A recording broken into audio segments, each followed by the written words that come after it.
where the West begins in Fort Worth, Texas, to around the globe. You are listening to Talk in the Night.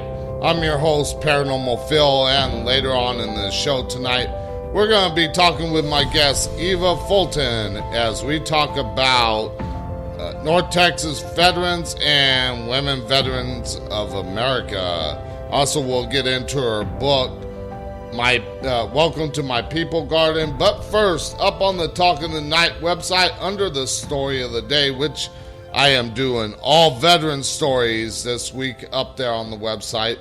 NS2 serves to team up with Jeep to help our heroes.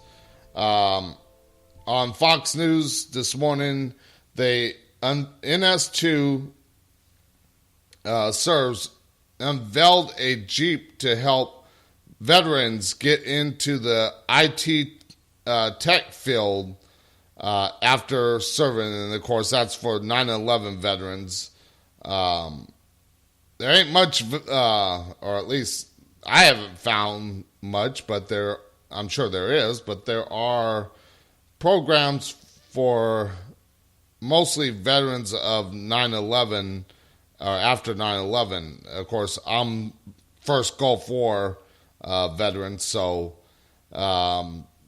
it's harder to find stuff for them. But kudos to NS2 for helping veterans coming back from Afghanistan, Iraq, and that have served after 9/11. But we're going to get into talking about North Texas veterans and women veteran of America with my guest, Eva Fulton. So please welcome to the show, Eva. Hello, how are you? I am doing as good as I can. Got health issues that are messing with me, but I still keep going. All right. I totally understand. Yep. So tell the listeners a little bit about you and what you do. All right. Well, I grew up here in Grand Prairie, Texas, so I'm a local girl that decided, maybe I could try that Army thing when I was going through college, battling, full-time college and full-time working career, trying to sustain myself was not a viable long-term solution.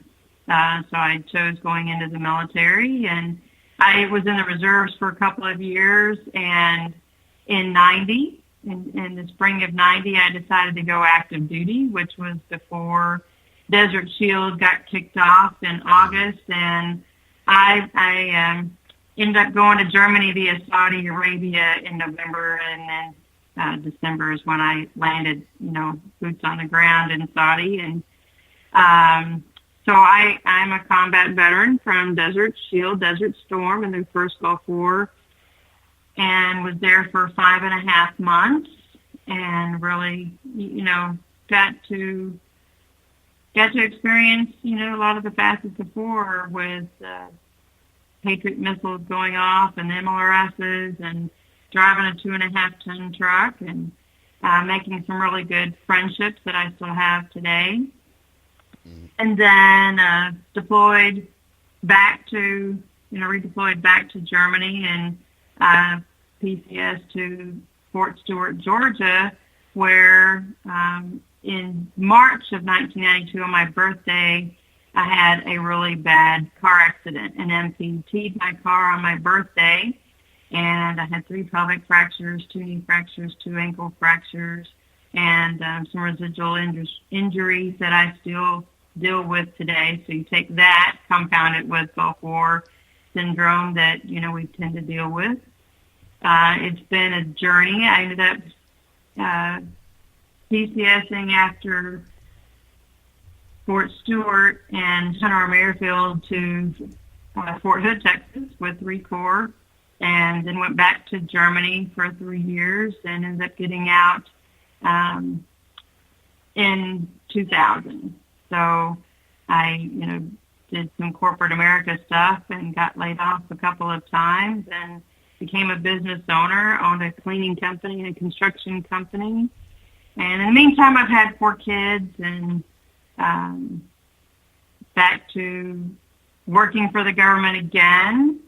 I work for a federal agency, and I do lots of work helping veterans so that they don't have some of the struggles that I've had since I got out. Yeah, I understand all about the struggles. I've been through plenty of them because I served from 95 to 98. Of course, I was on a Navy ship. I'm a Navy squid. So I'm sorry. But we never went over to the Gulf Coast because I'll share that story on Friday during Open Lines. But basically, we just couldn't go over there because our sonar dome didn't work. So we were over around Bosnia and Serbia during that time. So let's get my questions here. Now, what you talked about where you served and when you served. What type of medals and ribbons did you earn while you were in the service, and how have they helped you in the civilian life? Well, the medals themselves, did they help me? Yeah. Is that what you mean? Yeah. Well, right. I think it's the service in general has helped me. It's given me a sense of discipline that I probably had when I was, in school, but I didn't know that that's really what it was. You just, you grow up being a go-getter in school and, getting good grades and A's and B's and stuff. But as far as the things that I did in getting the medals, I don't know that they have a direct relationship on what I do now. Okay. But I can read. I got an MSM when I got out, so I have that, and an ARCOM, National Defense Service Medal, Southwest Asia Service Medal with 2 Bronze Service Stars, the NCO Development Ribbon, and of course the Army Service Ribbon, Overseas Ribbon was number 2, the Driver's Badge, and I was fortunate enough to get my German Marksmanship Badge, the blue rope on the right shoulder. So I qualified with the Germans. All right. So what do you do to help North Texas veterans right now? And is it just all North Texas veterans, or is it just North Texas women veterans? Well, it's actually both. So I kind of put in this kind of a funny way, and somebody said, well, that kind of sounds morbid, but I collect veterans. There are a lot of nonprofits out there trying to help veterans, but through my own personal struggles, I realized that I didn't know what I didn't know. And the more I found out things, the more I realized that other people didn't know some of the resources out there, whether it's nonprofits or whether it's a state or a federal agency. Maybe they need housing, maybe they need food stamps, all those kinds of things. If there was one place where a veteran could ask a question, then I wanted to create a safe place for veterans where they could do that. So in January 2016, I started North Texas Women Veterans. And later that year, we were asked, it was not just me, but a group of other ladies from the Stephen A. Kwan Foundation, and VR Smalls is over with the Women Veterans Business Center in Dallas by the VA. There were a group of us in Brandy Baxter that we hosted our first gala in 2016 with the support of Texas Veterans Commission. they had a mandate by the state to have these events to really start finding more women veterans and help each other. And it was just, it's really about information sharing, like I said. And as a part of that, we've grown with North Texas Women Veterans to almost 800 women. Now, recognize that's still just a small drop in the bucket because we have 46,000 women veterans in North Texas alone. This is the highest concentration here in North Texas of all veterans in the whole country. We have over 400,000 veterans, male and female, in North Texas. So while we have a lot of nonprofits that are out there, there are a lot of veterans who do not know how to put on their veteran hat and ask for assistance. They got acclimated or transitioned to the civilian world, but they didn't understand what benefits were available to them, that, health care from the VA, while it's been in the news a lot, has actually been getting better. There's lots of educational benefits that are out there that veterans can receive as well, but you don't get it if you don't apply. So it really does. Yeah, I was agreeing with you because, and of course I'm hearing that feedback, and of course the listeners are hearing that feedback. It might be because of the headset that you got in. Okay. I'll take your earphones. Is that better? Yeah. Okay. Actually, that was the problem. Oh, okay. So earlier this year, I launched North Texas Veterans. So granted, these are Facebook groups, and there's not any money related to what the organizations are because they're just Facebook groups, but they're really marketplaces where nonprofits and even the state has posted events and information so that the know where to find it, right? If all of these their own individual pages and websites, a lot of times people don't know to go and find their websites.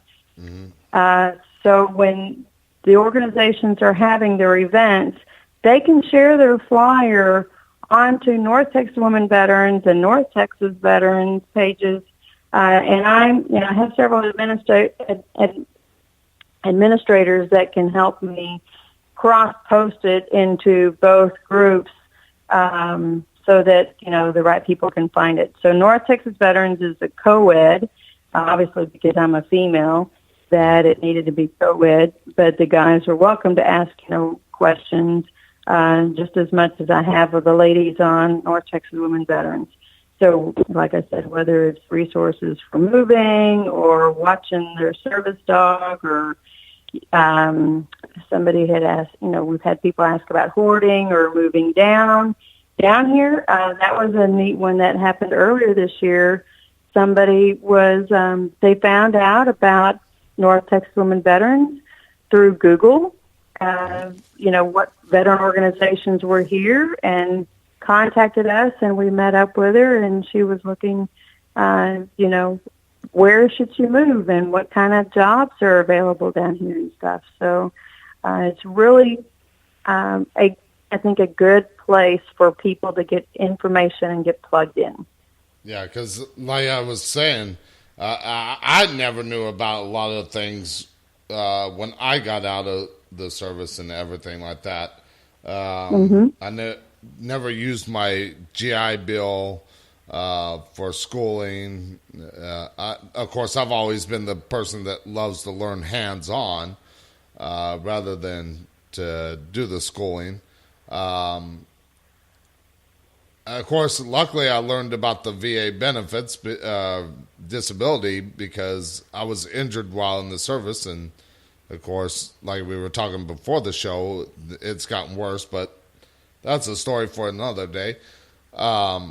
Still fighting the VA on that for the increase. But I learn every day something new. And of course, when I moved here to Texas back in March, I didn't have no plans. I just moved on a whim with like a little over $1,000, no plans for a job or housing.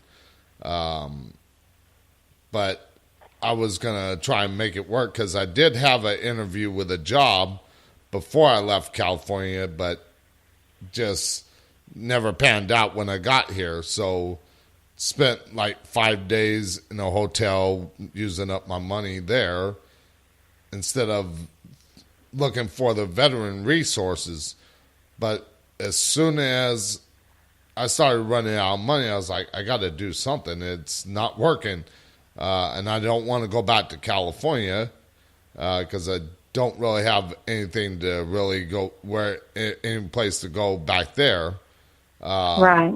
So I was like, I'm determined to make it work. So I went down to Veteran Services, Tarrant County Veteran Services, and asked them, and they sent me to another place that helped with homeless veterans and stuff like that, which I've never been through that before, but I said, I'm going to make it work. I'm going to use what I can, my resources and everything like that to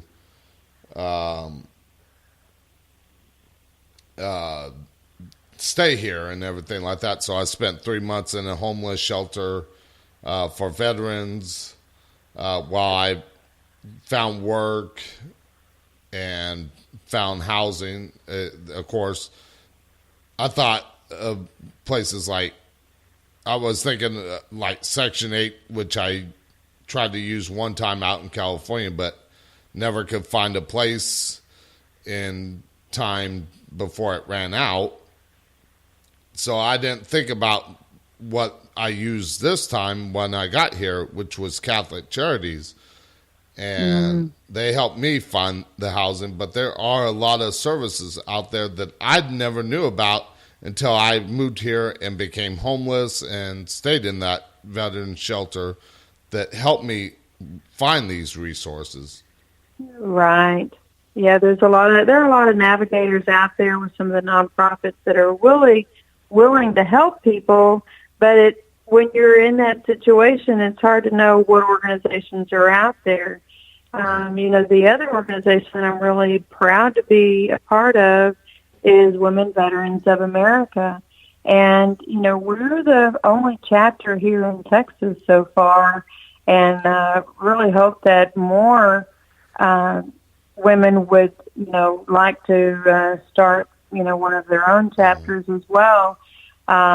So we're based up in Denton, and we meet on the second Monday of each month. We decided that with this organization, it's a lot like the American Legion, only it's for women.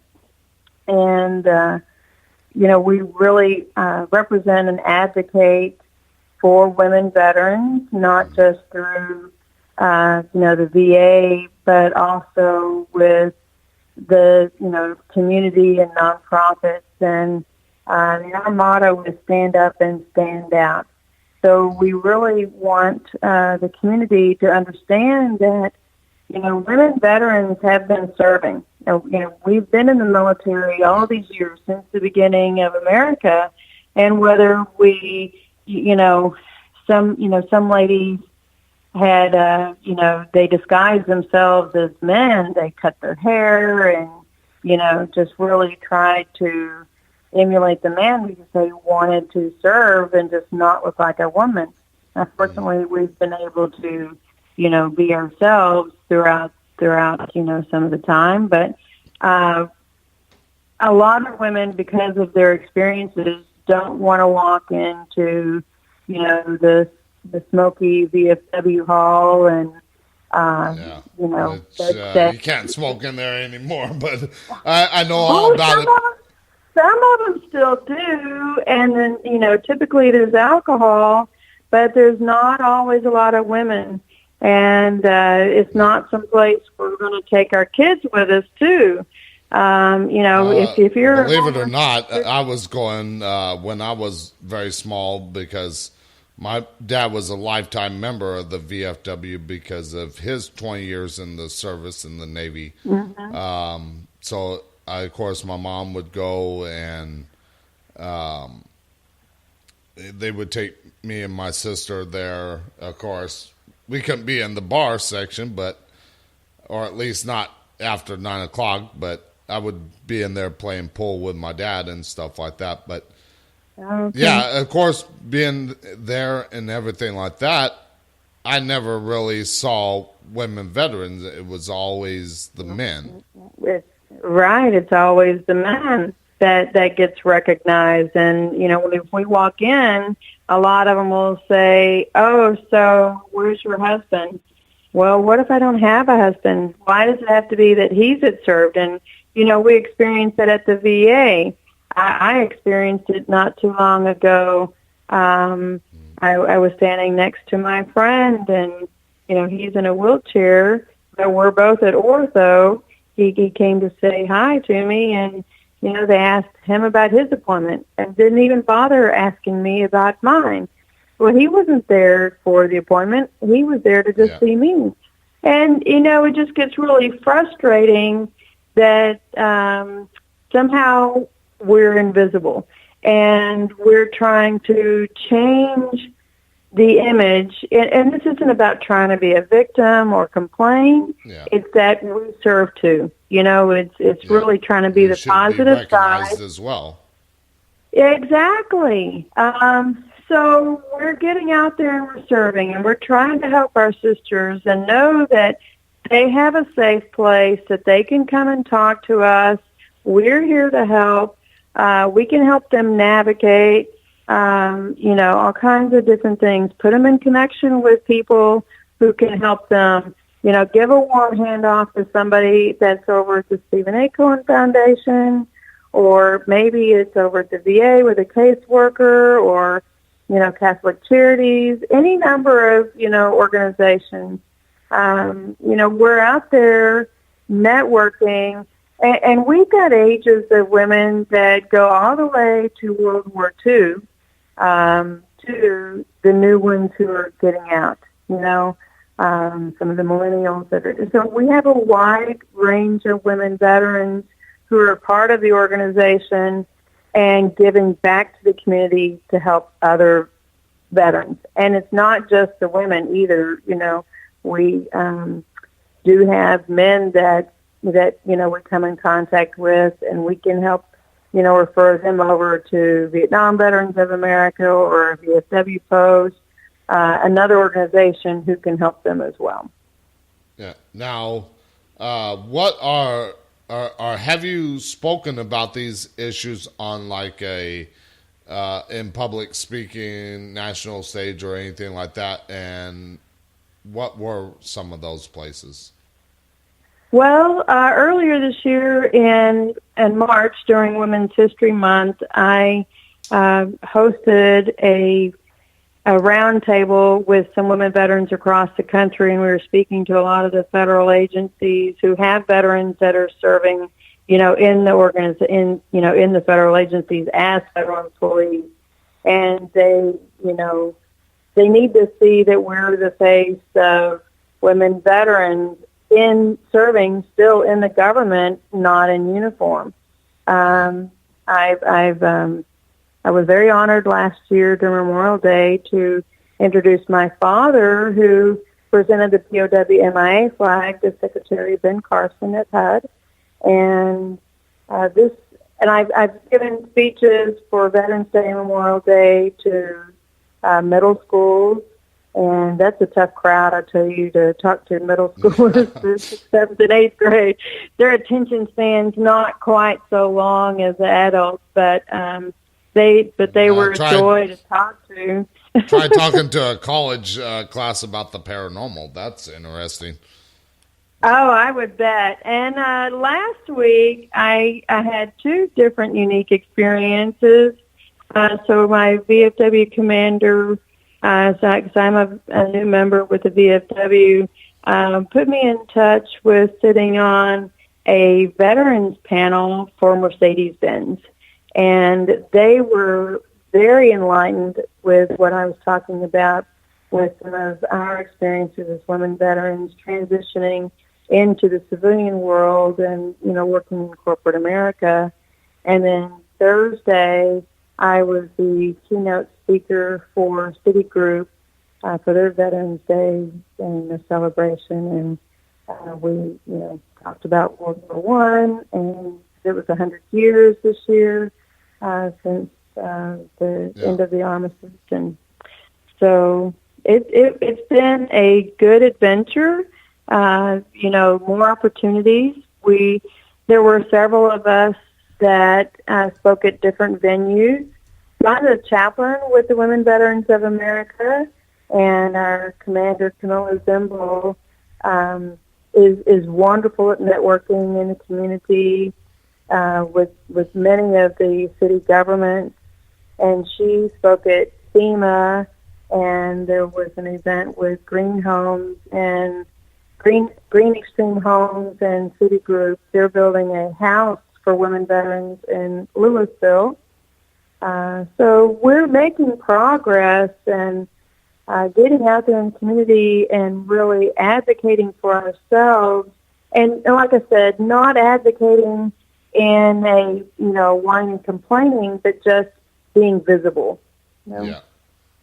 Now, as far as the North Texas Women Veterans roll call, back to basic, is that just helping the women find these services, or what does it all entail?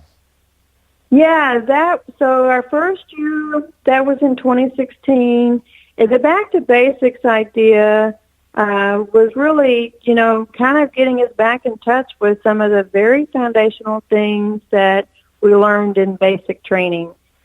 Food, clothing, and shelter. You've got the basics, and putting women in touch with those resources and job opportunities. We had some recruiters out there.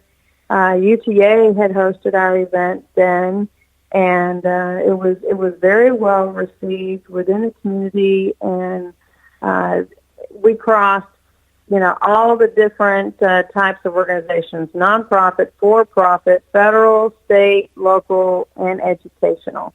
That it was a great experience of bringing all of these entities together to understand some of the things that we go through and how to make the next steps.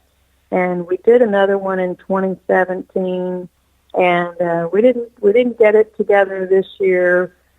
We had so much that had gone on with Texas Women Veterans Day on June 12th that we really just thought we would do a pause on the roll call this year, and then hopefully we can get one this next year.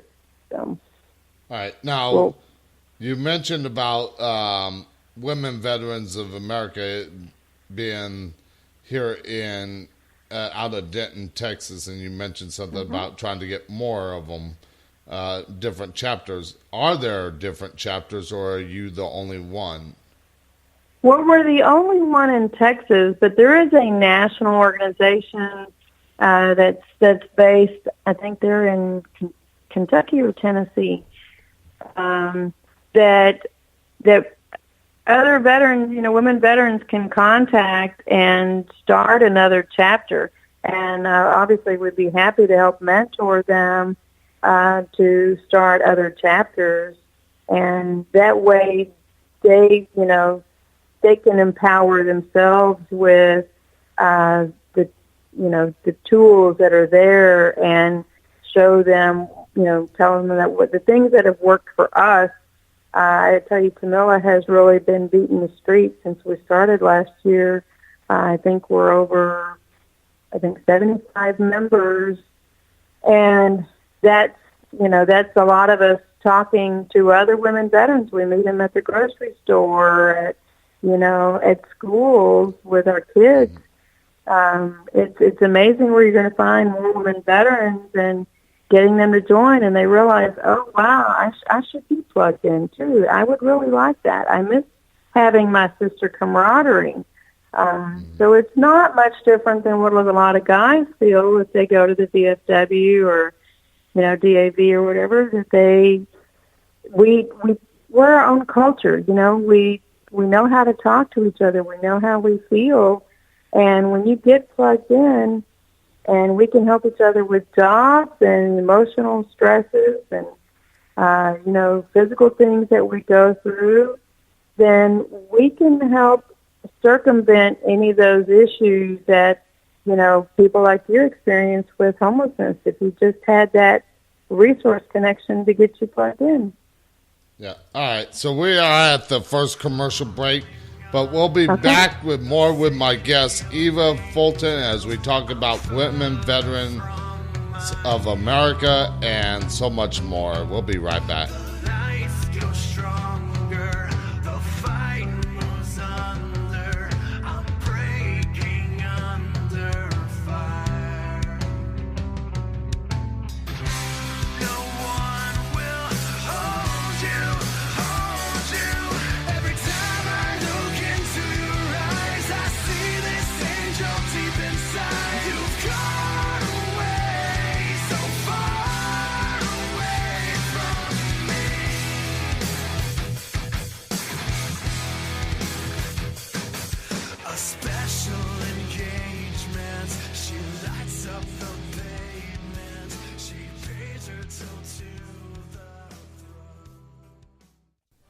Are you a ghost hunter or paranormal enthusiast and need equipment to go out and investigate locations that have spirit activity? Well, GhostStop.com has all the equipment that you will need. They have a Boo Buddy ghost hunting kit for $169.95, or how about a Keep Calm and Ghost Hunt t-shirt for $19.95. Click on the banner ad at the top of the Talking Tonight website and get shopping today. GhostStop.com, your one-stop shop for all your ghost hunting needs. Do you have a paranormal team? Are you a small-time author? Do you have a radio show that you would like to promote? Is there anything that you would like to get the word out there about but don't have a big budget? Well, Talking Tonight has an opportunity for you to sponsor the show without breaking your wallet. Contact the show at talkingtonight@outlook.com or on the show's website or Facebook page for more details. Do you think you have a haunted or cursed object? Well, Nicole Gaspard does, and in her book Haunted Vessels and Cursed Objects, she talks about her continued paranormal and supernatural ghost encounters, haunted dolls, and other items that are supposed to be haunted or cursed. Pick up your copy today on Amazon.com.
Okay, and we are back with my guest, Eva Fulton, as we talk about women veterans of America.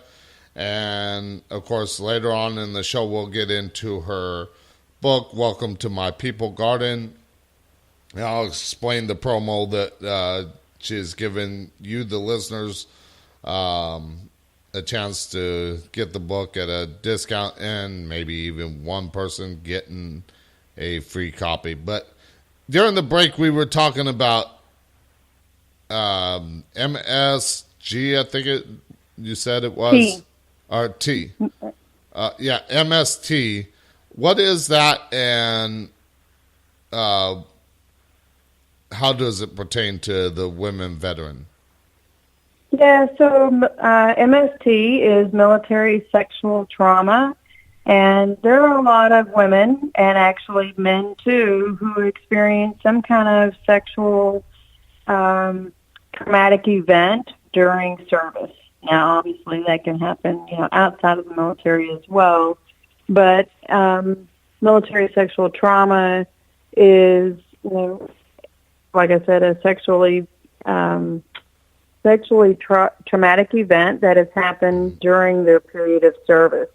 The VA has made some strides on, compensating people for those events. They typically request some kind of documentation, but I think they've kind of moved a little past that and not quite so restrictive, since a lot of those events were not documented. It just was kind of very frowned upon to report incidences, and a lot of women were put to shame or felt very shamed if they were, if they reported it. But, like I said, it happens to guys too, who basically, encountered some kind of a hazing or kind of a sexual event, especially if they were gay or, any number of things that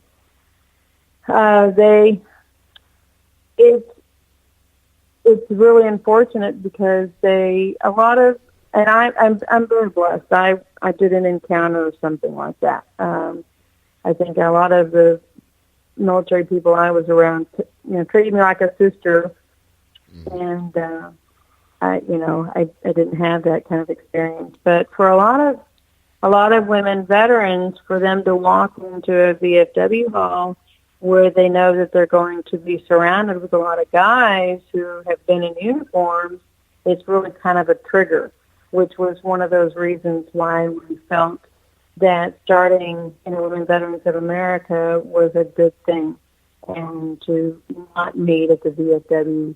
Over in Denton, we meet at the Veterans Center, and it's supported by the United Way, and Denton has been very supportive of trying to help veterans in general, but we have a good, safe place. And we do, social events and service, events. We're working on a couple of different things, and it's very, very rewarding knowing that women veterans have a safe place to be with other women veterans and feel that camaraderie. Yeah, because like we were talking during the break, I know I've heard of a couple of those incidents happening. One, I think, was in boot camp up in Chicago, Great Lakes, when I was there, and a couple of them happened in Norfolk, Virginia, or when we were in port over in Europe and then stuff like that, where I've never really heard about the men version of it, but the women experiencing that MST and everything like that. And of course, I never heard about that acronym until you told me. So again, there are some things that I really never learned after I got out of the service. Now, when you got out, did you know about these services, or did you have to seek them out? Oh, I had to seek them out. I did the original registration with the VA when I first got out in 2000. I did the exam, and I submitted a claim, but that was when, during a time that they really didn't know how to treat women veterans. And fortunately, I went through the Texas Veterans Commission as my claims people back then, and of course, a lot has changed since then. But I only got out. I got out with 20%, and they upped it to 40%.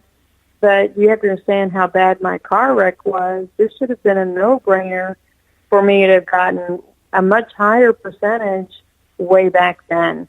My incident was very well documented. It was service connected, And so why they thought I should only have such a low percentage, was beyond me. And I live with pain still every day from the car wreck and Gulf War syndrome stuff. So I have headaches, and trying to figure out what triggers them has been my biggest challenge. It's getting better. I had to eliminate coffee here lately, but you do what you got to do so you're not in pain like that anymore. But yeah, well, I mean, when I got out, I filed for disability, and then, of course, they only gave me the 10% for my lower back. And, of course, I got injured while I was on ship and everything like that, because carrying a 200-pound plus piece of equipment down a narrow stairwell, it's wide enough for just two people to carry it. And right. Of course, the tallest person gets the bottom. Well, that's where the heaviest load was. And, of course, I was always the tallest. So guess who got all the weight pushed on him? Imagine that. Gravity, yeah. Since then, I've been fighting the VA to increase it, because my health has been hit, ailing and everything like that. As far as I found out like 2 weeks ago that I got major arthritis all the way up and down my spine. But of course, they only increased it to 20% for my back and 10% for my hearing. But I've been telling them that it's getting worse, and of course, without new evidence, they won't even look at an increase, or that's what I'm being told. So I'm trying to get this information out there. Now, do you find that women have that same problem with, like, if they got a disability, that it's hard to get that increase when it gets worse? I think it depends upon a number of factors. One, what's wrong with you, and two, how well is it documented? If you haven't been to the doctor and you're suddenly putting in a claim for something, well, where is the documentation to substantiate that something's wrong with you? Merely putting it on a claim without, doctors, notes helping support that it's service connected or, something like that. I mean, I really can't blame the VA for denying something. And I'm not talking about your case. I'm just talking about in general. Yeah, I know. That they can't just award you something just because you say something's wrong. Yeah. They've got to have the audit trail, if you will, that the reasonable person would say, well, yeah, look, they've been to sick call 50 times when they were, in the military, and it's for 10 different things. Well, how severe was it, What are the long-lasting problems for those kinds of things? Well, if it was a cough one time and now you say that you have asthma, how do you equate one cough to asthma as a service connection? Yeah. But as far as women, do we have, issues and have problems? We do. But it's still going to go back to the documentation. And mine, was, like I said, very well documented, and it's been kind of confusing on learning and navigating the process. But you don't get it if you don't put in the request for it. So you got to go to the doctor's appointment. You be there on time and communicate the issues, because if you're not laying that paper trail, then you're not helping yourself. Yeah, of course, like for me out in California, my doctor never really, I kept telling them, because I had two doctors, that it's just getting worse. I tried to explain my symptoms and everything like that. They never really wanted to put it down in the medical records. But, of course, once I got here to Texas, luckily I found a VA doctor that was willing to go more in depth with everything like that. So, of course, now she's scheduled me for MRI and nerve study and everything like that. So it's actually helping me to get that documented, so that way I can go to the VA and get that increase from 20 to hopefully a lot more, because I'm at the point where even today I had to call off work because I could not put weight on my legs. It's just causing problems with my legs. But we'll leave it at that. Now, what other things do women's veterans of North Texas women's veterans of America, sorry, I got too many things on my mind here.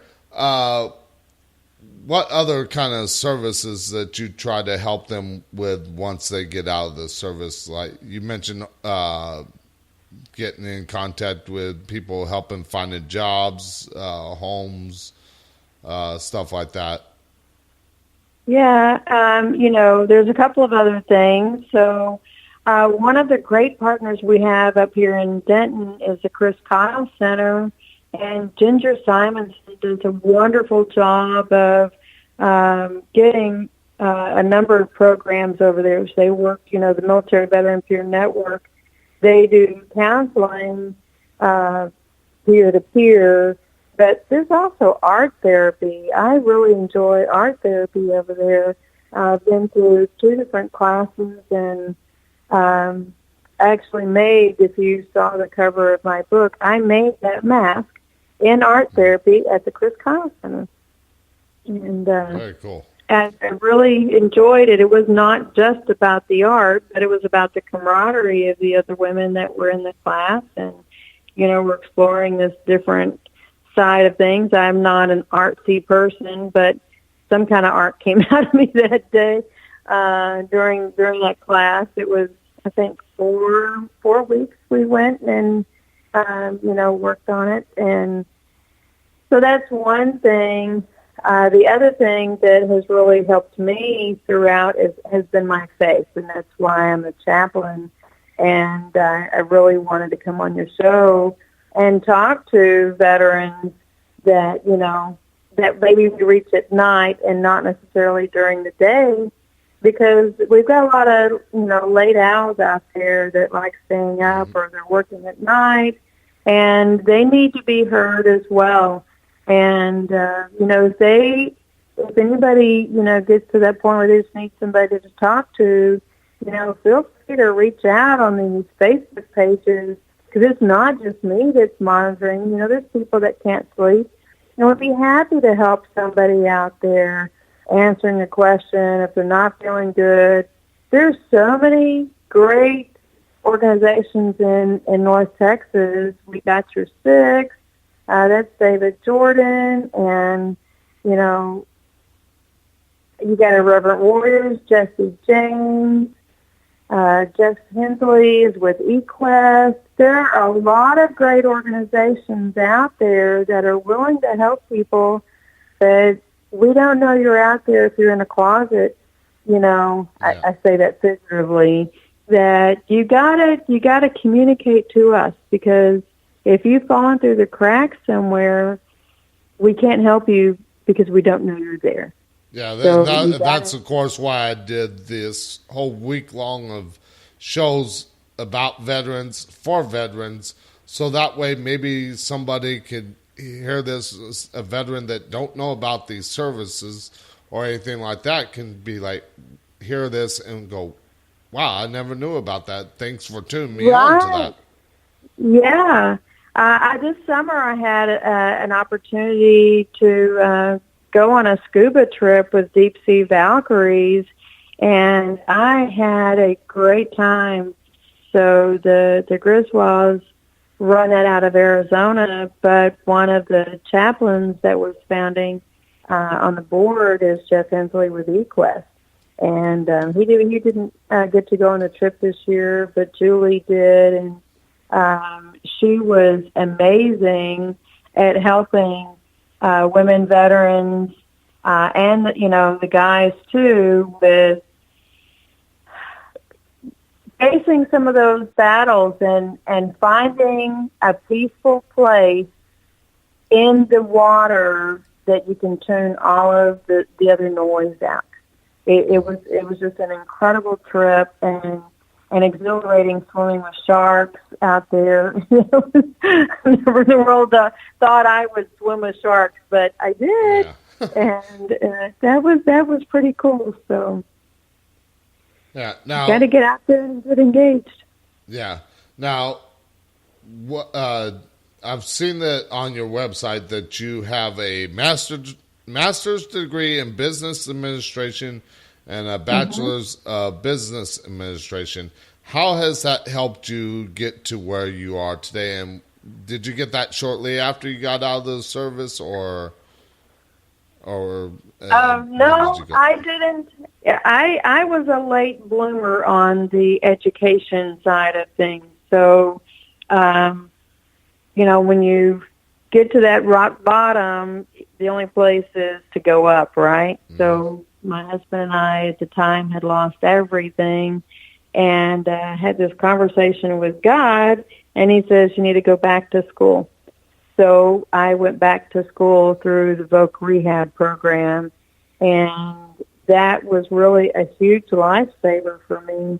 So I'm not a post 9/11. I fell under the Montgomery GI Bill, and the benefits for us were not as generous as the post 9/11 are getting, and a lot of the nonprofits are focused so much on the post 9/11s that I was one of those that really kind of fell through the cracks. But the Voc Rehab program really made a huge difference on my life. So I went back to college in the 06 time frame, and I did 45 hours in 1 year to complete my bachelor's degree.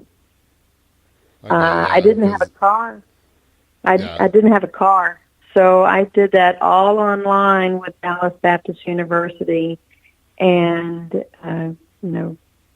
45 hours in 1 year. So I really concentrated on being the best student that I could be.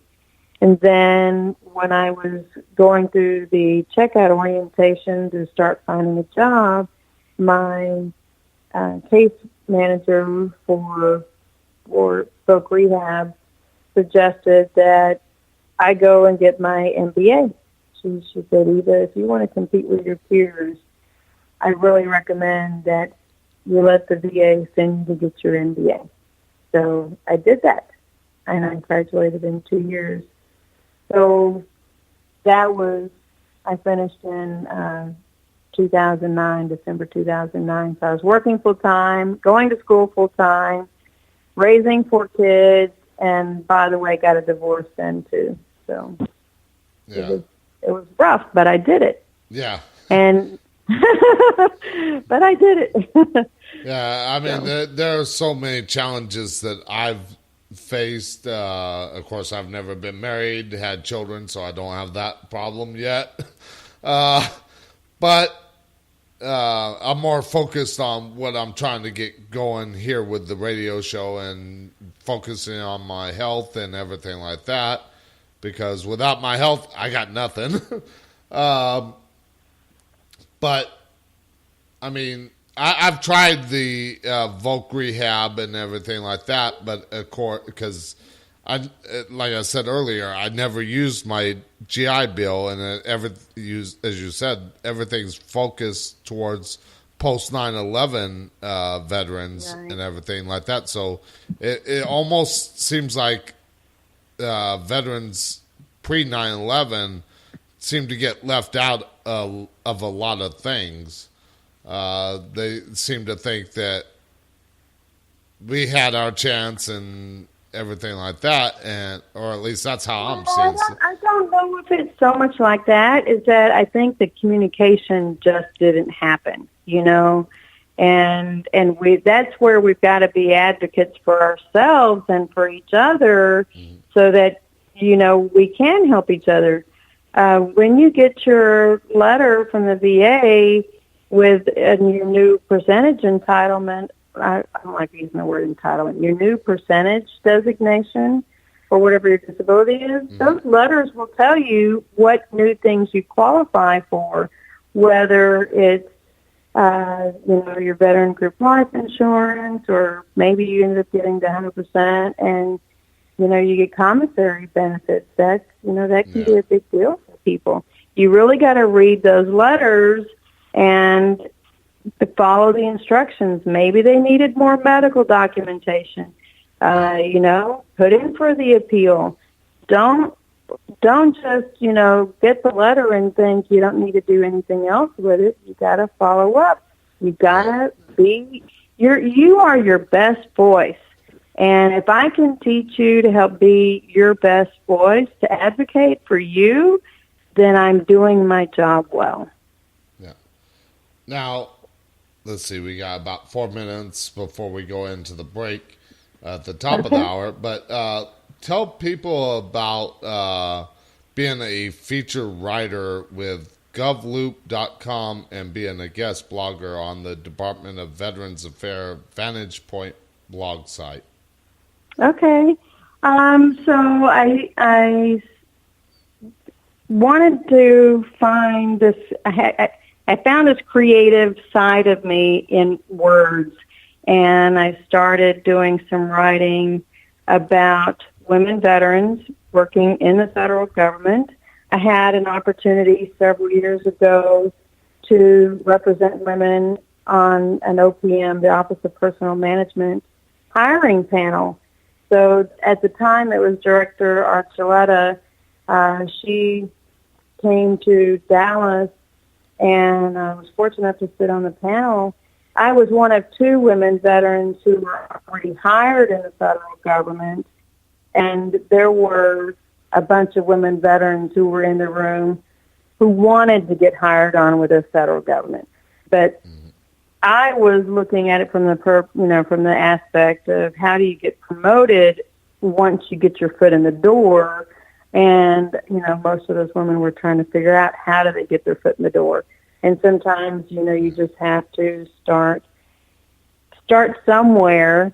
Maybe it's not the ideal job, but getting your foot in the door.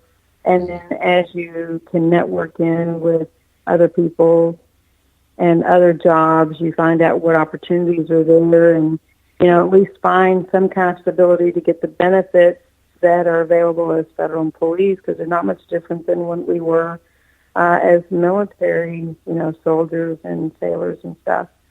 So I decided that writing for GovLoop could be an education mechanism to hiring managers who work within the federal government. Who are we as women veterans? Why are we an advantage versus hiring somebody off of the street? And to me, it's really a no-brainer that the federal government has already invested a lot of dollars in our education. Not only what we've done with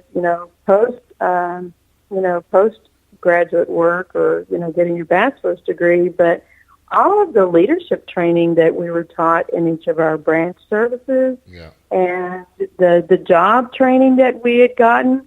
That's a lot of dollars that can be repurposed into being federal employees. We're just not in uniform anymore.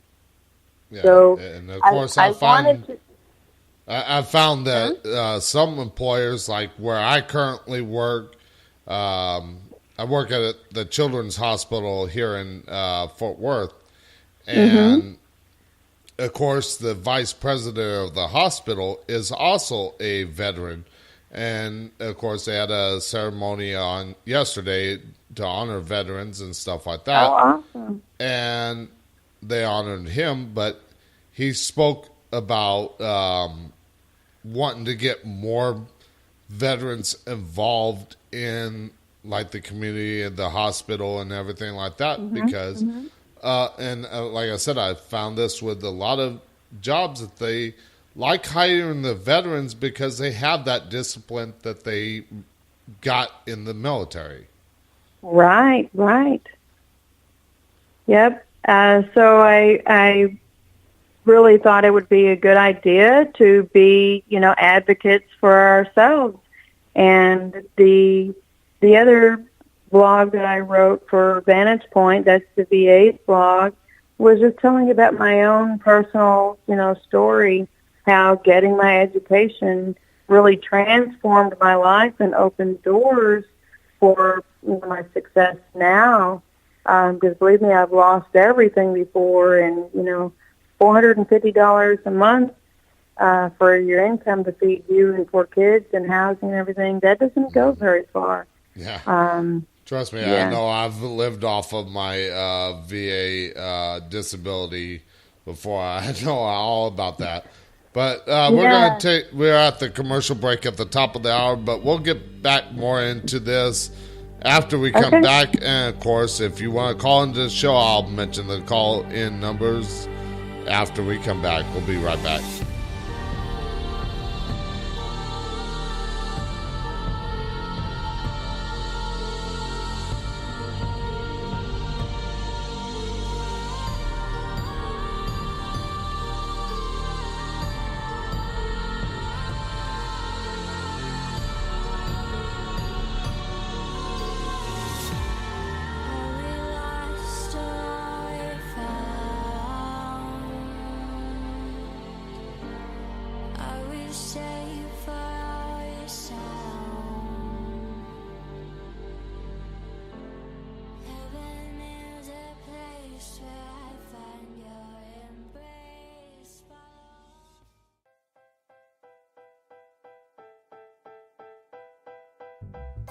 Do you have a talk radio, Facebook Live, or YouTube show and would like guests for your show but don't know where to go to get them? Well, go to radioguestlist.com and sign up today. They have all different experts in different fields, and you can find the ones that are just right for your show. That's radioguestlist.com. Sign up today. It's free.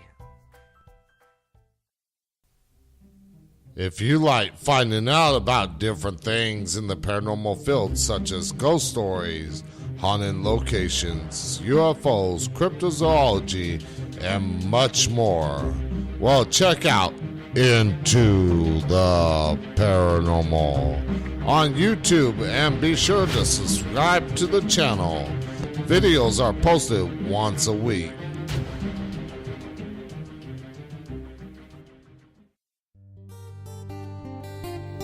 Are you a veteran, live in the North Texas area, and looking to buy a house using your VA loan?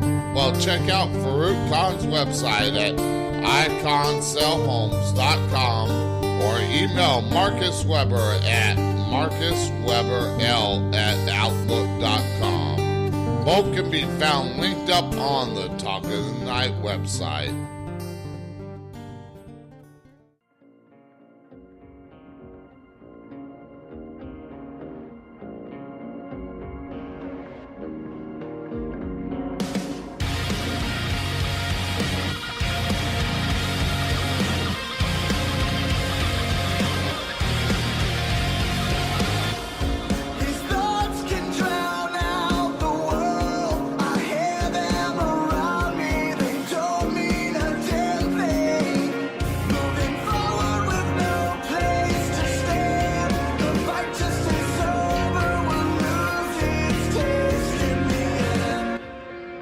To call into the show, Skype Talk in the Night, or by phone at 817-717-5561.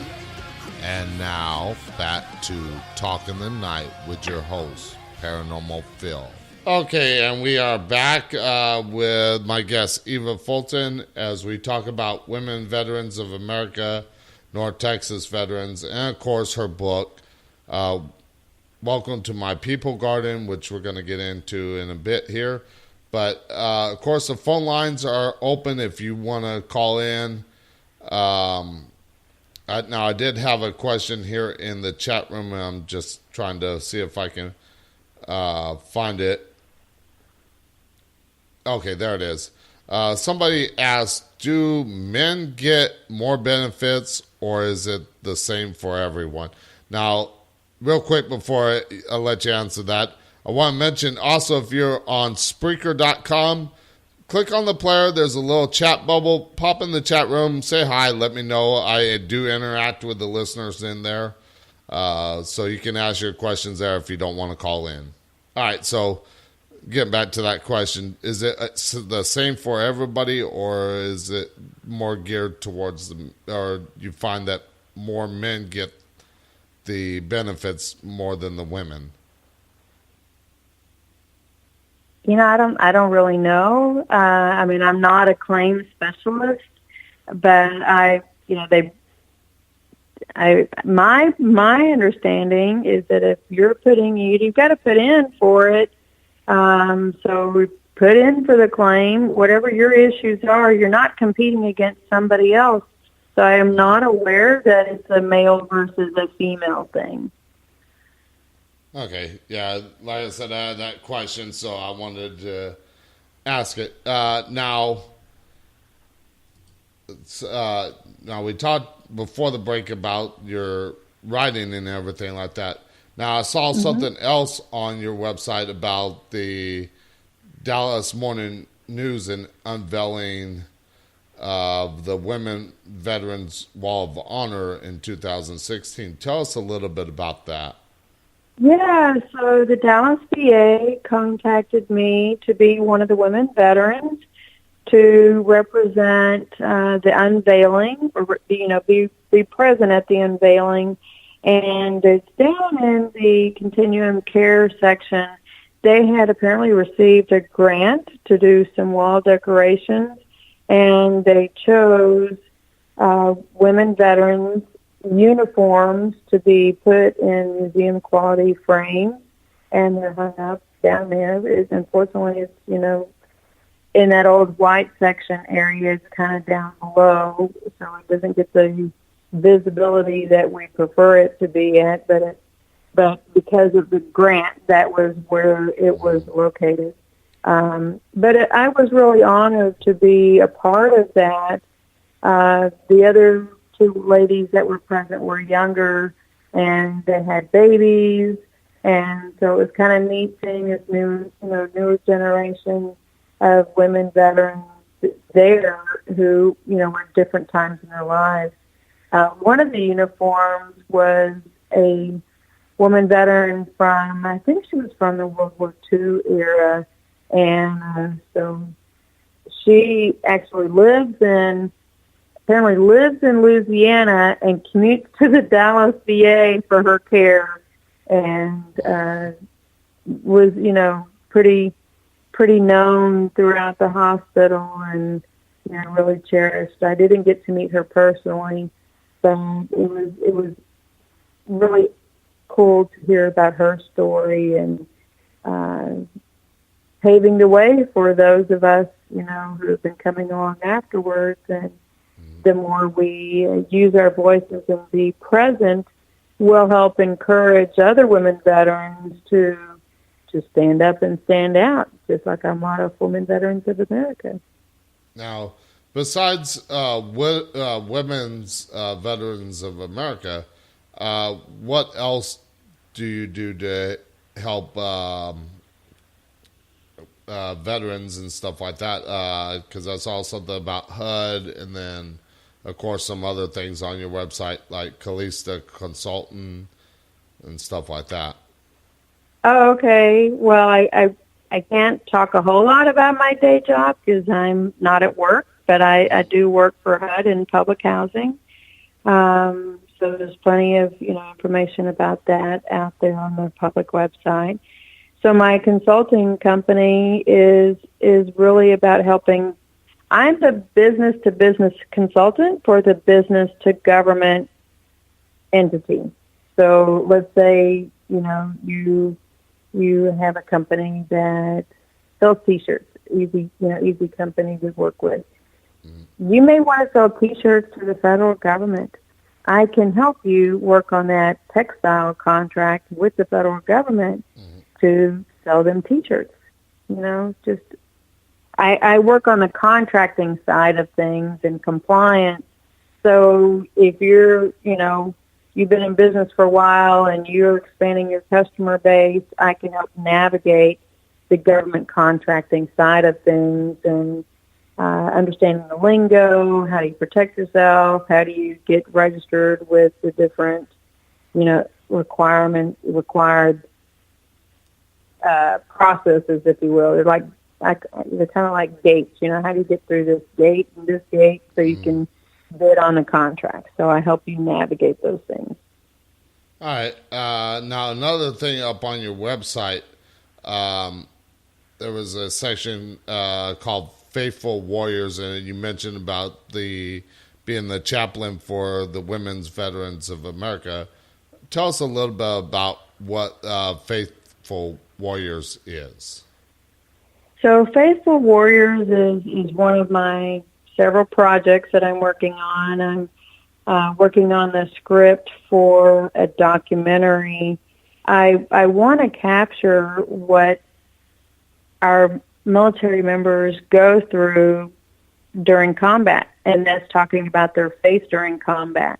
I think that a lot of veterans who have had that combat experience had some kind of thought about their faith at some point or another, whether they believe in God or whether they don't, or maybe they didn't and decided that they did after that experience. But I think it's important for us to capture what their faith was during combat and how it's impacted their lives. So, I'm like you, a student on many things in life, and mine's the whole, cinematography side and writing the script and research and, those things. A lot of that was kind of stemmed not only from my own personal experience, but I saw a quote from World War I that is very historic, and it was a news reporter who was talking, I guess, to some soldiers that were fighting during World War, and then made the comment or the quote that said, "There are no atheists in the foxhole." That's the closest you're going to come to, hey, maybe it's do or die. There are no atheists in the foxhole. Yeah, of course. Now, like me, I had trouble expressing my religion when I was in the military, because there was so much to do with like the Christian faith and everything like that. And of course, on board my ship, I was the only Wiccan. I was the only person that practiced witchcraft. So I kind of kept to myself about that on there, with telling very few people about it. But a lot of times I found people that found it like a bad omen or something like that, and they never really understood the true me, what my faith believed in. And of course, nowadays I'm a light worker where I help people understand what's going on in the paranormal, helping the spirits cross over, getting rid of those dark entities. And I was talking last night with my guests about being a light worker and everything like that, and they talked about one of them lost a brother not in the sense of a biological brother, but in the sense of a military camaraderie, being the brother in service that committed suicide because of PTSD and everything like that. And I told him, just because I'm a light worker and help people with the paranormal, I also can help people that have a tough time, because I'm always the person that likes to help people over myself. I'd rather help other people, and sometimes I need to help my own self, but I've always been that kind of person to help other people. And I said, well, of course, after the show, I said, if you got anybody that is experiencing downtime, not downtime, but feeling down and stuff like that because they don't know where to turn. They're struggling like I did, because I don't let that struggle that I went through affect me. I take it as a learning experience, but I told them that I can help them through meditation because of being a light worker. Now, is that what you're trying to get with doing that documentary, is talking about the faith to whatever it may be to help you get through some of these tough times? I'm not trying to necessarily influence somebody on what they should feel, but just documenting it. What were they feeling? How much of a difference did it make? And really leave it up to the viewer on what they felt from it. Did something that they went through, listening to somebody on the TV, on the documentary. Obviously, I haven't done any filming yet. I'm still, working through all of that. But what I'm envisioning is, it's going to be any of the faiths. I'm a practicing Catholic, but whether you're Baptist or Methodist or maybe even Wiccan, Hindu or whatever, that people are going to go through something that in combat that's going to affect them somehow. And whatever that faith is, there's something I experienced even in my own car wreck. There was something going through that car wreck that really put me in a different relationship with God. That's for me. And I'm not trying to tell somebody else how they should feel, but they may go through something in life that is going to affect them differently, and how do they deal with it, That was one of the things that brought me into writing my book, that I've gone through a number of things in life, and the parable of the sower helped me understand that you're going to be different ground types, and you have to work through those things and uncover those different layers. It's like, some people think about it as peeling the layers back on an onion until you get to the heart of it, and so that you can regrow and be more productive. All right. And speaking of your book, let's talk about your book, Welcome to My People Garden. Tell the listeners a little bit about it and what it's about. So the quick 10-second elevator speech of it is working on your relationship with yourself, with God, so you can have better relationships with other people. I try to write it in a way that it's not religious per se. It is, the Bible, and using the parable of the sower and breaking it down, and so that people could digest what does it mean.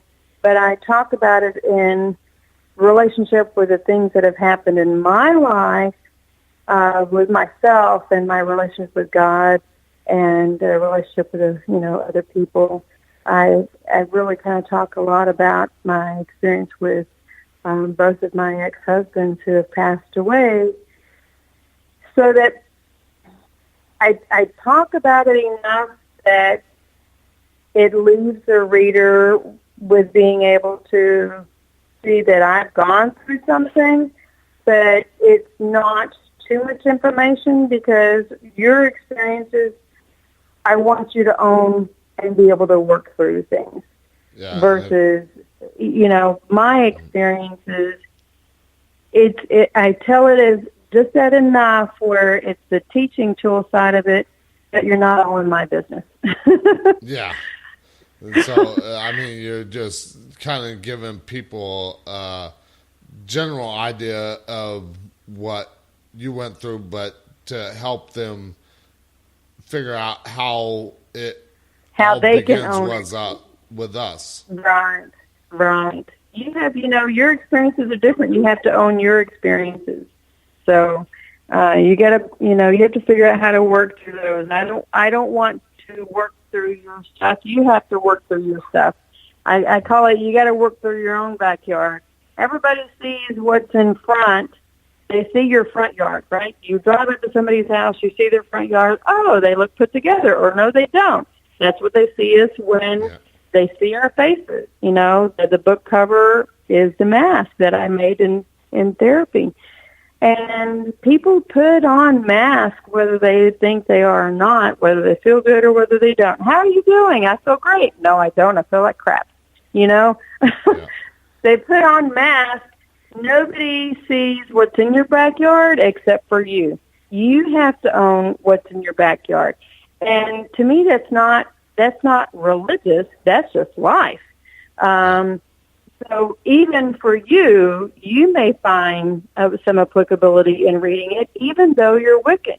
It's not so much that it's the words, it's how you apply it in your life and say, oh, yeah, that really does kind of make some sense.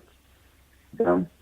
Yeah, because like with me, like I said, I'm the kind of person that is willing to help other people over myself, but I put basically that smile on my face, but deep down it's like I know I got to do something more to figure out what I needed to do for myself, and of course with my health, and it took a lot of soul searching to figure, okay, I can help people, but I also have to focus on myself, because if I can't focus on myself, how am I going to help other people?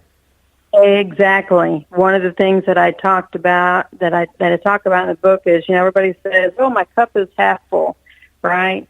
All right, your cup is only half full. Well, why isn't it full? If your cup is only half full, guess how much you have to offer anybody else? Half. Yeah. It should be full. And God fills me up all the time. And I push the limits, believe me, with how much stuff that I do. But he fills me up all the time. He puts somebody in my path that just, really kind of helps feed and restore what I'm pouring out into somebody else. You talked about, helping other people. But somebody has to help restore that. So, that's why I call it Welcome to My People Garden. It's all about the networking and how we can help better each other. But we don't know what we don't know until we talk to somebody else, and then you discover this about claims, relationships, or getting the help to know that you're not alone. And if half the people could just understand that whatever they're going through, that they're not alone, guess how much better they feel. I gave a speech, last week, and this lady, she's been out of the military for over 20 years, and she goes, I just haven't gotten plugged in, but really the last 5 years I kind of started feeling it. And she goes, listening to you, wow, I really got to get plugged in. I was like, this is what it's all about. I worked on my backyard and my garden, so now I can help other people in their gardens. So you basically got that experience by helping yourself, so that way you can help others. Exactly. Right. And I do that in a grander forum with, these Facebook groups and Women Veterans of America on the formal side. I get to be the chaplain who can, people can, come and talk to me about things. They don't want to air their stuff out to everybody, but if you've got a chaplain that you can turn to, I want to be that person. And, I was very fortunate when I was about 16 years old in high school. I had somebody that talked to me about suicide, and I talked him out of it. And, you know, I'm really happy to see that he's come a long way since then and has a beautiful family. And God put me in his life. I was people gardening back then, but I didn't even know this is what it was. And when you read the book, I explain how I came up with it, you know, Welcome My People Garden. The Bible starts in the garden. And, you know, there's all kinds of gardening references in there. It's, you know, one of the very fundamental things that is necessary, gardening, for people to survive, you know, to eat and have a bountiful harvest. So, to me, we're people that are in that garden, and we gotta help each other. Okay, now I do have a question here in the chat room. I'm just trying to figure out how he's trying to ask the question. Okay. Because what he typed in the chat room is, can a member of the family that has veterans have the lifespan of a simple lifestyle?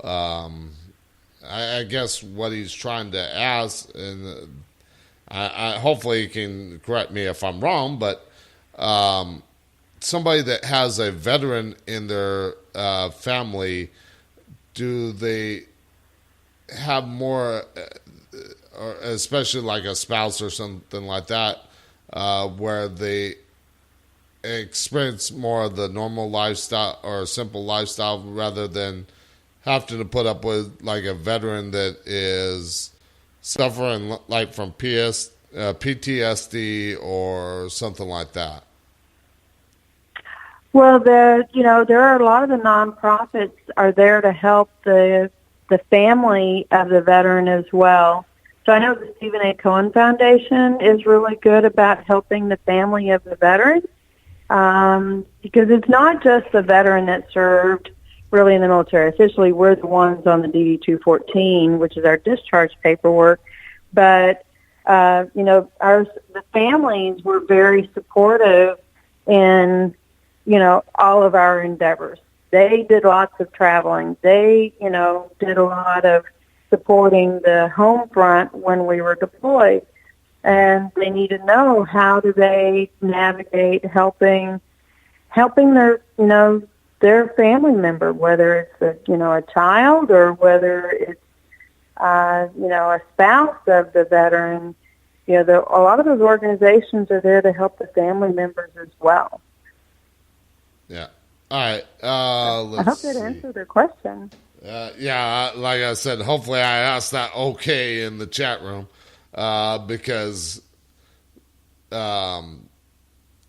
sometimes it's without a call, and if the listeners want to call in, the number to call in, of course, since the phone line is being used, call in via Skype. The Skype name is Talking the Night if you want to ask my guests a question. But we are at the last commercial break of the night, so we'll get into some of those questions after the commercial break, but we're going to get more into her book, Eva Fulton's book, Welcome to My People's Garden, after we come back from this short commercial break. We'll be right back. Running from the voice inside me, away from the pain, pushing away, watching my back, but no one's behind me. The nightmare like a dream I can never wake. I'm calling out, can anybody hear me? I'm trying, but I just can't find a way. Nobody ever said it would be easy, coming into the light, but I'll never escape my demons.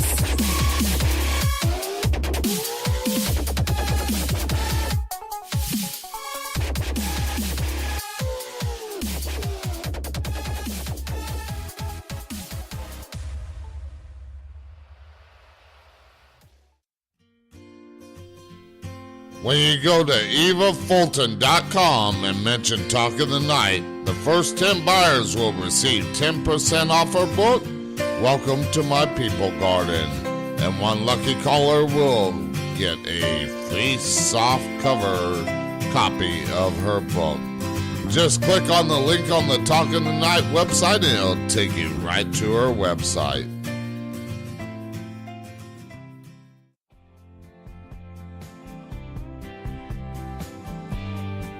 Are you a veteran and want to know about financial services, opening your own business, or just about leadership in the community? Well, connect with Leisha West at westfinancialgroup.com, which is linked up on the Talking the Night website.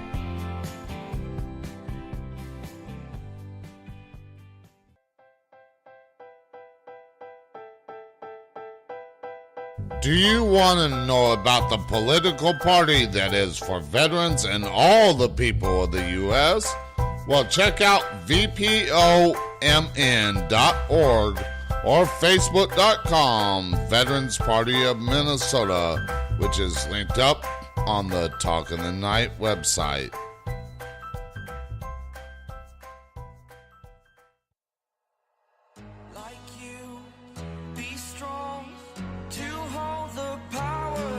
The sun,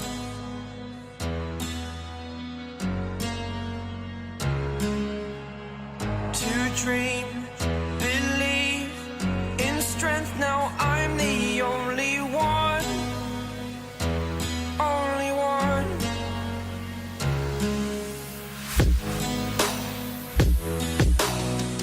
I was an ordinary boy until I broke the rules, my life destroyed. To call into the show, Skype Talking the Night, or by phone at 817-717-5561. And now, back to Talking the Night with your host, Paranormal Phil. Okay, and we are into the last segment, the last half hour of the show, Talking the Night with my guest, Eva Fulton. And before the break, we started talking about her book, Welcome to My People Garden, and what it's about. Now, you talked about it all beginning with us, and if your glass is half full, you only have half of that to help people, whereas if you got that full glass and everything, you got more to help with. Now, how can our relationship, for those that believe in God or something like that, or even like me, I believe in God, but there's also other deities, other gods that we believe in and stuff like that. But how can that relationship with God help us in being better to help others, beginning with us? So that's where the parable of the sower comes in, knowing your ground types. You know, a lot of people think the parable of the sower is about the seed being sown. Well, it's not the sowee. It's not the parable of the sowee. It's not what's on the receiving end, the seed that's being received. It's about the ground type of who is doing the sowing. So that's you knowing who you are. The four different ground types is the beaten path and the weeds and the rocky soil and all of the vines, all of those crazy vines that block the light, for the seed getting down to the ground. When you work through those things, then you can get to fertile soil. So then the seed can actually grow. So you kind of have to put this in the perspective of really a farmer trying to grow something. He's not going to, throw, corn seeds out in the, the brush area and not be able to plant it properly and think that something's going to grow. Right? Yeah. You have to really put this in the physical context, and that's why this works. That when you work on those ground types, you can remove all those extra rocks that's weighing you down. Because guess what? Something can't grow if it's full of rocks, right? Yeah. Rock doesn't produce a plant. You can't put a seed inside a rock and expect it to grow.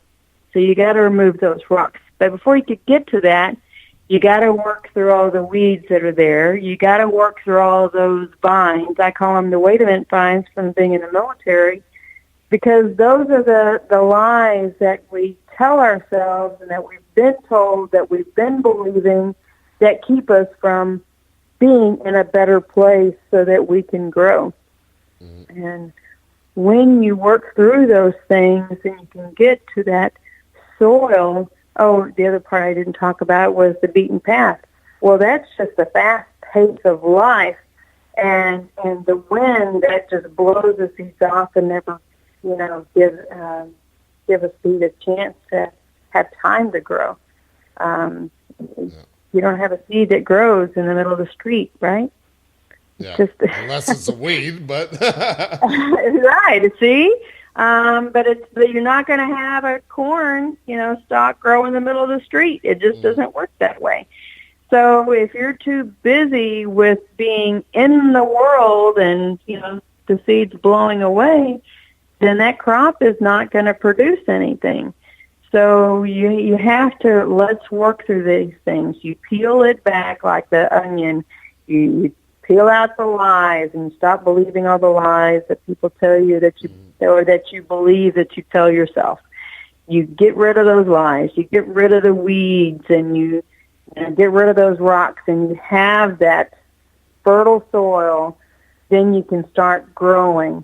And then as you grow and you define how big does your garden need to be, then you can let somebody else in that garden, and you can work with them and help them. You just, and this is really self-determining to a point of knowing how big your garden is, because maybe you're an introvert and you don't like dealing with a lot of people. Maybe you're an extrovert and you like lots of people. Mm-hmm. That part's, an individual thing, and maybe there are some people that you don't like dealing with because they're just not healthy for you. They're toxic. And, you learn how to tolerate having them in your life. Yeah, and I do that a lot. But now you talked about the, and I was trying to remember where I was going with this, because I'm more of an introvert than an extrovert. But once I get on the radio show, I can talk for hours. Because I'm not dealing one-on-one with the person, but when I get in public, it's a little more hard for me to open up. Can your book help with something like that? I would think so. I tend to be more introverted, but I have my extroverted tendencies when I mentally prepare for it. So it's just kind of being purposeful on what those occasions are. But when you're comfortable more in yourself, somebody told me one time, get over yourself. Mm-hmm. It's being comfortable in your own skin and being able to be in that other situation where you're not used to being, and just getting over yourself. And, probably for you that may be different than for me or Zane or Don or whoever. Just get over yourself and stop playing the victim of whatever. It's, our military side, being a soldier is, suck it up and drive on, right? Yeah. And it's a certain amount of that. It's just in a, I guess nicer way of saying of get over yourself and buckle up. You can do this. The military taught us a lot of really good skills, and that's why back to basics really works of reminding yourself of the fundamentals so that you can succeed. They taught us that stuff in basics. The determination, the discipline, the wherewithworthiness of getting to the next level. You work through this, Okay, you'll work through that? Okay. When you work through those things and you get dirty, no matter whether you're pitching a tent or whether you're cleaning your backyard, you can get through it. But just don't give up. Yeah. Now, of course, me being a psychic and everything like that, I'm actually can pick up on different things, even without somebody asking it. But of course, I'm getting the feeling somebody wants to ask this question. They're just not asking it. Is Okay. how can or how does somebody being in the military affect being out in the civilian world, whereas somebody that's never been in the military, I mean, how do they see different things different? How is the military service different than being a civilian that's never served? How we think about things once we get out of the service, I guess is how I'm trying to ask the question. Because, like I said, I'm getting the question from the spirit world that's relaying it from somebody else. Okay. Well, that goes a lot to the transition side. That was one of the things that I talked about last week, at Mercedes-Benz. And, for women, we're going to go through some other things a little bit differently than the guys do. But we see things from probably a little bit more systematic side of things and more disciplined. There's certain expectations. You give me the goal, and I will make sure the goal is attained, right? You kind of think about like Radar Riley from MASH way back when. That was one of my founding, ideas of what was being in the military like, being in the Army. He had a mission, go get these supplies. Radar figured out how to get the supplies. It wasn't up to the colonel to tell him how he was supposed to get the supplies as long as he got the supplies. We're very resourceful. I think from the civilian side of things, they have these processes, and the process is kind of, bogged down success.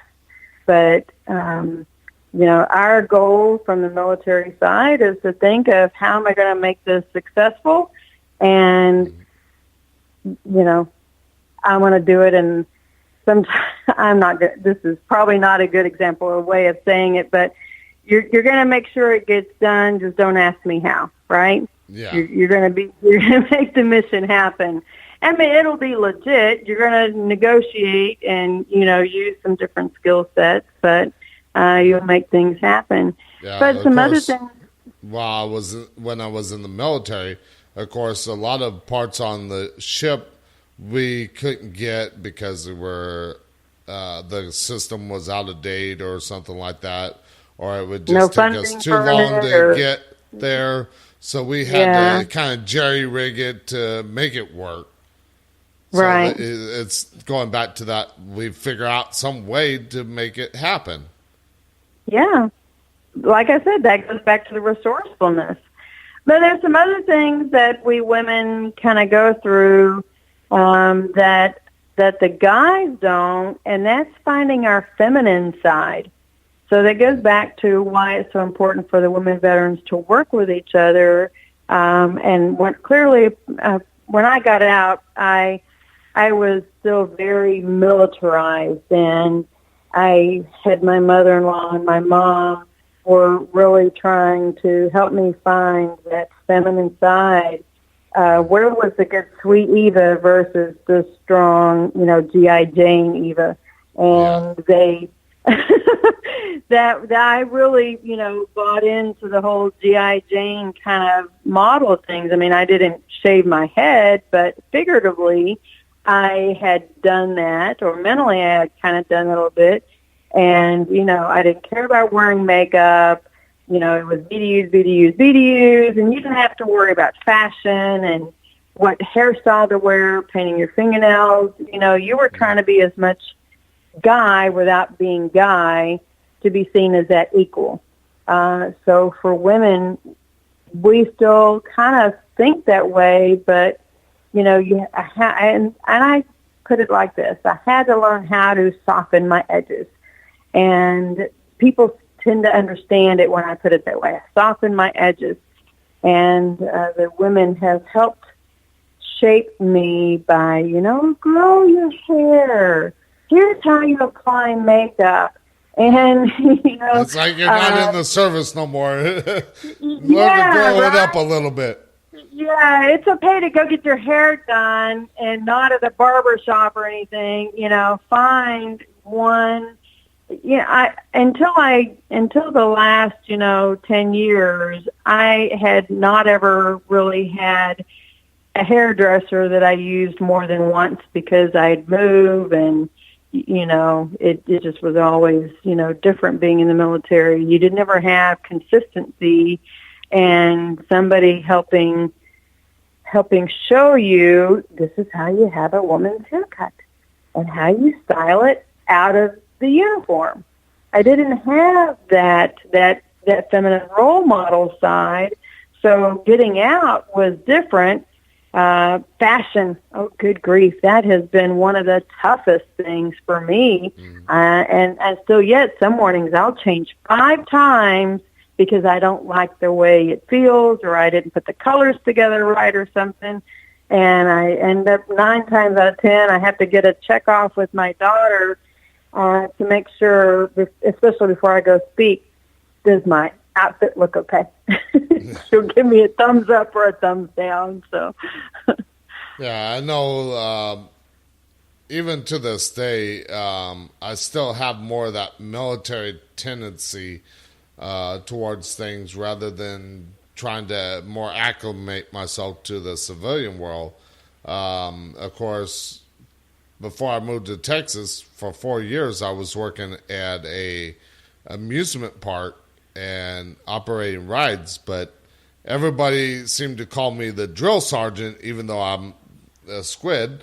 But because I would always, you were just different. I was all. that You were just authority figure, like walk, and I would have that firm, loud voice, not yelling voice, but walk, or It you was don't ride. commanding. It was commanding. Yeah. It's like, do this the way I tell you, just so that way you don't get hurt. Yeah, that's the softening the edges. So I guess you guys, have a little bit of that you have to do too. Soften the edges, kind of play things off a little bit. Don't be quite so serious, and unless it's life or death, and quite frequently it's really not life or death, then chill out a little bit, Yeah, and of course I've learned to tone it down a bit, but of course I still got that firm tone of voice and everything like that, especially when I'm trying to do my job and everything like that. Right. And of course I've toned it down quite a bit, but I find that when I do have that firm tone of voice, the drill sergeant type of person of me from my military service, I get a little more respect. Right. But what's different is that you can get away with that as a guy, but for women, they see that as, we're just being bitchy. They don't understand that it's part of the upbringing that, I'm not going to talk unless I know I have something to say and it's worthwhile and it's accurate. And, I try my best anyways to be accurate. Sometimes it just kind of comes out wrong, but you know what you're meaning. It just didn't come out exactly the way you meant it. But you meant it with the authority, and some people take offense to that because they're just not used to that in the civilian world. There's just that pecking order. And I do find that a lot when I tell somebody they can't park up here because it's hospital policy. Right. And they take it like I'm being too much authoritarian. And it's like, no, I'm just trying to do my job. You're thinking operational security. That's what it is. But now we do have another question, and of course it's not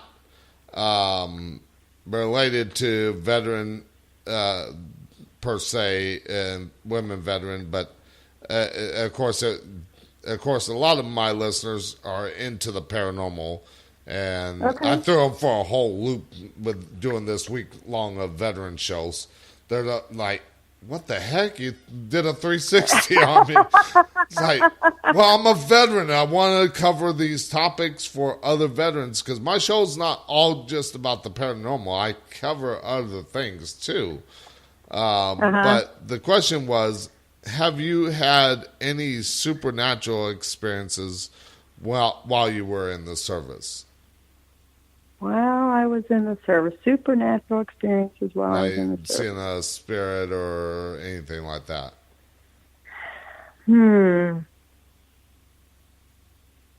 I don't think I saw any while I was in the service. The only weird thing that happened afterwards was I took a picture with somebody and I saw these funny spots on the camera. Once it was developed. Yeah, once it was developed. I mean, it wasn't the paper kind of copy, but when you there shouldn't have been these little funny spots. That was the only weird thing that I've happened. Most of the time, I don't see spirits per se, but I can see positiveness with people. I can feel their energy. Several years ago, there was a guy, and I used to be a smoker, and I quit in 2008, cold turkey. And was that when? No, 2010 is when I quit. Well, I was working for a different federal agency, and there was a fellow smoker, and I was looking at him and had this sense that he had some health issues, and he says, "Yeah, I've been, taking care of my parents, and really need to go do that." And I was like, "Yeah, you really do. I just sense that you really need to go and take care of your health."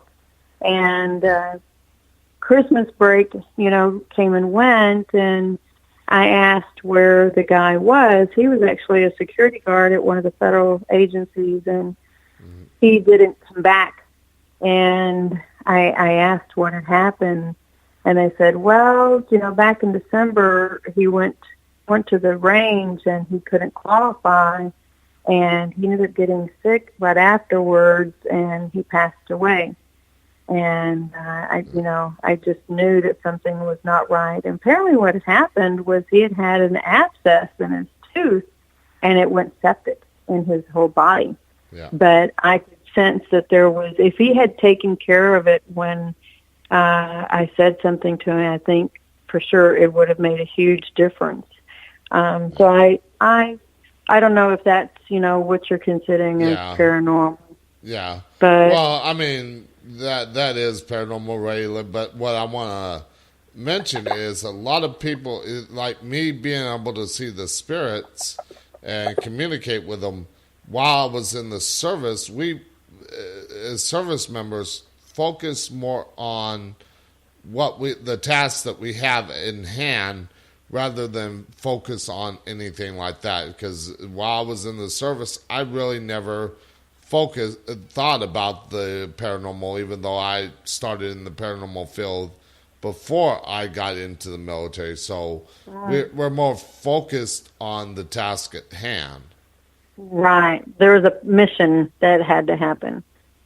All right. Yeah. So we're running out of time here.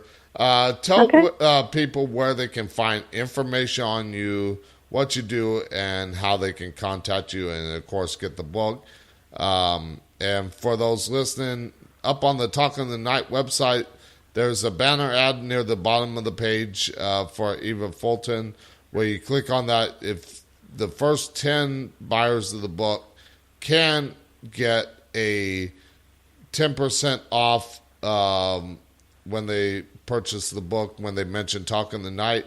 Also, this Friday, I will give one lucky listener, caller, a chance to win a soft copy of her book, Welcome to My People Garden, and everything like that. But you must call in to win. So I'll let you tell people where they can find information about you.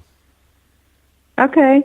Well, I have my personal website is evafulton.com, EVAFULTON.com. The Facebook groups are North Texas Veterans and North Texas Women Veterans. And our Women Veterans of America website is WVAchapter48.com. So that's Women Veterans of America, WVAchapter48.com. Those are the best places to get a hold of me. And if you want to buy the book, you can buy it regular on Amazon and Google and Barnes & Noble. There is a Kindle app, the Kindle version that's available.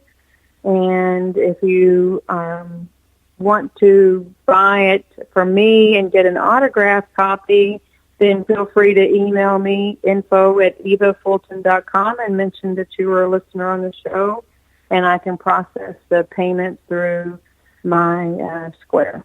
So. All right. Thank you again for coming on the show. It's definitely an interesting topic as far as, like, everything is, like you said, is more geared to the men veterans, but we very seldom hear about the women veterans. So thank you for coming on the show. Thank you. I really appreciate it. Thank you for all this opportunity and for all of the callers, messaging in about your questions too. Yeah. So tomorrow night we're going to be talking about another female veteran, as we talk about financial services for veterans, veteran business owners, and ownership and leadership as a female veteran with my guest, Leisha West. So that's coming up tomorrow night. And then, of course, the rest of the week is all veterans topics. So Thursday we're going to get talking about the political party, Veteran Party of Minnesota, and what they're doing to help this country as far as the political aspects of things. And of course, Friday night is Open Lines with a special Veterans Edition where veterans can call in and share their stories, experiences from the service. And of course, we'll do the regular Open Lines as well in that Friday night Open Lines. So again, thank you, Eva, for coming on the show. It was a great pleasure having you on. Thank you. I appreciate it. All right. So until tomorrow night when we talk about financial services, business ownership, and female veteran leadership, I want to thank everybody for tuning in. And until tomorrow night, I shall see you on the dark side. Good night from Talking the Night.